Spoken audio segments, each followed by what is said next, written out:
નમસ્કાર મિત્રો, સ્વાગત છે તમારું અમારી યુટ્યુબ ચેનલમાં। મિત્રો, આજે આપણે આ શોર્ટ વિડીયોમાં જાણીશું ડિજિટલ ગુજરાત સ્કોલરશિપના ફોર્મ શરૂ થઈ ગયા છે। તો ડિજિટલ ગુજરાત સ્કોલરશિપ માટેની માહિતી જાણીશું આપણી ગવર્મેન્ટ ઇન્ફોર્મેશન યુટ્યુબ ચેનલ। મિત્રો, ફોર્મ શરૂ થઈ ગયા છે।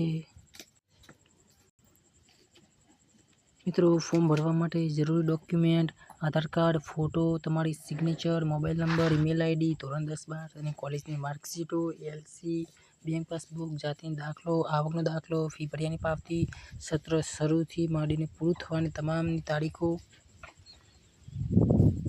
ત્યારબાદ ફીની માહિતી। જે વ્યક્તિએ પણ આગળ ફોર્મ ભર્યું હોય તે મોબાઈલ નંબરથી પણ ભરી શકે છે। મિત્રો, પહેલાં તમારે ડિજિટલ ગુજરાતની વેબસાઇટમાં જવાનું રહેશે, ત્યારબાદ રજિસ્ટર કરવાનું છે। ફોર્મ ફિલઅપ કરીને તમારે ડોક્યુમેન્ટ અપલોડ કર્યા પછી તમારે સ્પેસિફિક કોઈ પણ સ્કોલરશિપ માટે એપ્લાય કરીને ફાઇનલ ફોર્મ સબમિટ કર્યા પછી તમારી કોલેજમાં ડોક્યુમેન્ટ સબમિટ કરવાના રહેશે। જો મિત્રો, તમે અમારા આ વિડીયોમાં નવા હોય તો ચેનલને લાઇક, શેર અને સબસ્ક્રાઈબ કરવાનું ભૂલતા નહીં।